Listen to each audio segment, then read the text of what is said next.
Ngelixesha ke thina ke sibaleke siye kwaba kwa West Bank bethuna siyokukhangela pha uSimphiwe kaNgona sizova into kokuba namhlanje sawucokola ngantoni na. Kanti ke umongo uthi ukuma kwemali mboleko yemoto nesivumelwano semali. Ibhanka ke iye yasigunyazisa isicelo sakho ke semali mboleko yemoto. Ndiyafuna ukutsho ndithi ure xa kuthiwa approved. Ngoku ke lixesha lokwazi ngokuma kwesivumelwano semali mboleko. Kukho ke izinto ezimbalwa umele uzazi ngaphambi kokuba wenze isivumelwano semali mboleko. Siza kuquza ke ngamagama ezimali kule nkqubo namhlanje. Sabana indawo ngathi yaquza nje kancinci. Inhlawulo ekuthiwa yi-balloon payments, i-linked interest rates, nxamnye ne-fixed interest rates. Okay, sizithelekise. uSimphiwe Ngona ke uvela kwa-West Bank usemoyeni kunye nathi ke namhlanje kuze kasincede siqonde la magama amakhulu kangaka, sinike noncedo lwendlela emele ime ngayo imali mboleko yemoto kuze ke singaziboni sele sizimpula zikalujaca. Enye into ke emele ikhunjulwe kukuthumela imibuzo. Le mibuzo mayithunyelwe pa kwigama uSimphiwe neqela lakhe abanokusinceda ke bethuna bazasicacisela imibuzo yenu yiyakhe kwiphepha leFacebook elithi West Bank Asset Finance, nakutwitter @WestBank usebenzisa #WestBankHowTo. Okay, ukuze ke bakuphendule. Uzawuva ke imibuzo leyo siyibuza thina apha emoyeni. Masamkele uSimphiwe kaNgona ke Spike masikwamkele thina ku-BE namhlanje. Abulisa kuwe Chawe ne-BE scheme nakubo bonke abaphulaphuli bomhlobo wenene. Uba ngaba ndanikwazi ukubala esikolweni Spike bendawuthi ngubani onokundinceda ngoku ndandidlalela mfondini imali mboleko yam. Nkosi Chawe, Chawe nayiphi indawo ethengisa imoto ine-manejala wezezimali ne-insurance abantu ekuthiwa yi-F&I besisele ke sichaphazele kakhulu kwiziqendu ezidlulileyo ngaba bantu balapha ke apha kwi-dealership floors eBhotiza.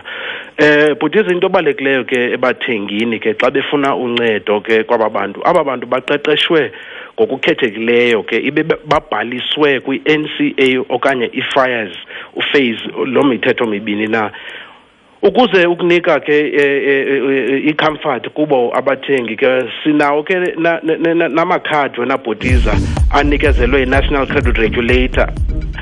Hello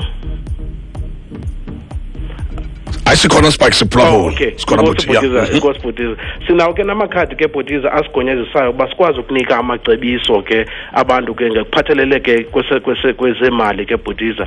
I-F&I ke ilapho ke ikuze ikuncede ngemfuno zakho zemali ukubeka imo yezimali ngokusekelwe ke kwipokotho yakho, ingcaciso epheleleyo yamagama anzima ezimali asuka ezibhankeni Bhotiza. Oyena nto ibalulekileyo ke kumthengi Bhotiza kuqondisisa kakuhle into yokuba ngaba yonke into oyinqwenelayo na iyafezekisa. Ukuthenga imoto ke Bhotiza ingayingxaki ngelinye ixesha kuba ke lento siye sishiywe luchulumanco lokuba nemoto entsha Bhotiza ekuvekini nje ezimbalwa ibe ke uba elitsha lemoto liye liphela kodwa ke izavenge zibe zihleli zimile.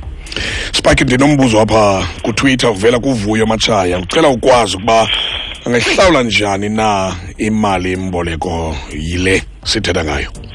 Nkosi Bhotiza, mhle kakhulu lo mbuzo usuka kuVuyo obefakwe pha ku #WestBankKnowHowTo. Ukhetho lolwakho Vuyo ukuba ungahlawula imoto yakho ngexesha elifutshane kukona kungcono oko kuba ke uphela ke ngoku usave ke ngoku nakwinzala yemali mboleko leyo uyifumene ebhankeni. Umuntu angakwazi ungena ke Bhotiza napha kwi-internet azibalele imali anothi ayibhatale kwi-calculator efakwe ngoba kwa-West Bank nemali anokuyikhokhela wena Bhotiza. Emva koko ke kumele umuntu ahlale namanejala le i-F&I sithetha ngayo oza kunceda ngokwandlalela izivumelwano esiza kufikelelwa kwipokotho yakho. Ubalekile Bhotiza babathengi babuze imibuzo Bhotiza ngakumbi xa ufika ke ngokuloo ndawo ufike kukho umuntu othetha ulwimi olungelulo olulwakho. Kubalekile kakhulu ukuba uthi make sure ukuthi uyayiva na, uyayi-understanda na le nto uzawungena kuyo, kuba ke xa selutyabekile nebhanka ke uzawube engekho lo FNI, zibe izavenge zijongene nawe bhutiza. Ubukhe wangumntu ondiqwebisela ngamagama ngoba ndinomdla umuntu xa efika ngakumbi umuntu othetha ulwimi elingelo lakhe, mhlawumbi ukhumshayo athethe ngoo-fixed deposit no-balloon payments njalo njalo, amagama aquzayo Spike. Ndiyafuna into yoba ukungene enzulwana nje wenza umahluko kula magama, i-deposit enkulu no-balloon payments aba. Nkosi bhutiza ngumba obalulekileyo kakhulu ke lo singena kuwo ngoku. Xa siqala apha ku-deposit bhutiza, xa umthengi ebeka i-deposit ngaphambili bhutiza, lo umthengi lowo uthi xa eboleke imali bhutiza aboleke imali encinanana kunoba athathe imoto engakhange abeke deposit. Kodwa ke bhutiza ngenxa yemeko ezithile esizaziyo sonke ke zabantu, kuye kunyanzeleke ngelinye ixesha umntu kufuneke athenge inqwelo engenayo lo deposit. I-balloon payment ke bhutiza ke ngoyena mba ndizawuthi ke ubalulekile kakhulu bhutiza. I-balloon payment esi sisixa semali osityala ibhanki ekupheleni kwecontract bhutiza, kudla ngokuba intlawulo yakho yokugqibela.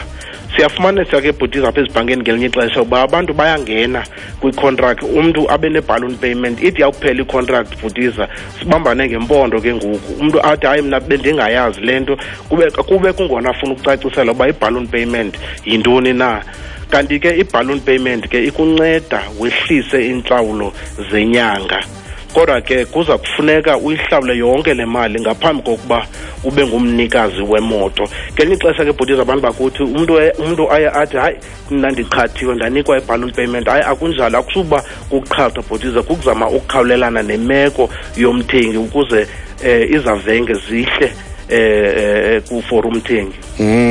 Enkosi kakhulu Spike man ngokusicacisela ngala magama mfondini khona ukuze singaziboni seseyele sangena enzulwini emdaka singabi nayo nemali emva koko ngenxa yokuthenga imoto. Ungasebe usicacisela ke Spike ngokufutshane nje ngomlinganiselo wenzala, abantu abaninzi bawazi umahluko kwi-interest rates. Ndiyanqwena into yoba noko njengendoda exakekileyo phambi koba usishiye namhlanje ukukrobiswa apha ke sive noko malunga ne-rates ezi, i-interest rates. Nkosi Mdange, xa siqala ke Mdange nge-prime interest rate, sive ke ngoku ngelasemzini xa kuthethwa nge-prime interest rate, le yinzala ibizwa ngokuba yi-prime lending rate. Ngoku imi ku-9.25% i-prime rate leyo.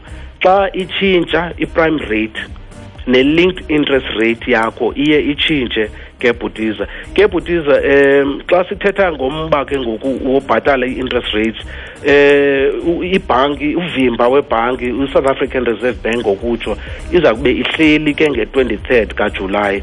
Ke siyarhana bhutiza ukuba ke ngoku zingaphela zinyuka i-interest rates ke bhutiza. Xa sizicingela ngokokwethu siqikelela ngemeko ke esiyibonayo yezorhwebo bhutiza, inganyuka ke mhlawumbi nge-0.25%, kodwa ke iyawuxhomekeka ke basibeka phi na bhutiza.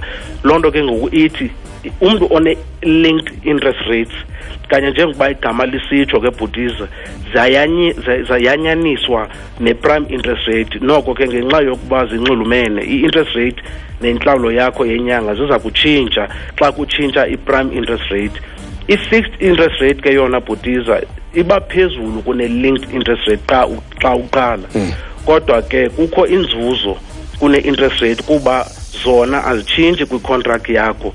Oku kwenza ke kube lula ukuceba kusengaphambili ngemali uze ungakhathazwa kukunyuka kwe-interest rate. That's right. Ukutsho ke bhutiza umntu one-fixed interest rate ngoku xa zinyuka akukho nto izawumehlela, uzawuhlala nalaa mali ayibhatalayo ukwenzela akwazi ukuqweba kakuhle. Yile yenza into yoba ukwazi nokulikhetha ixesha ozawubhatala ngalo. Yona ke bhutizi ixhomekeka nakuba i-contract yakho ithathe ixesha elingakanani na. Uba uthathe i-contract ye-60 months, i-interest rate yakho i-fixed ngalo lonke elo xesha. Ukuba kukho imeko ethi masinyuswe i-interest rates, akukho nto ichaphazelayo bhutiza.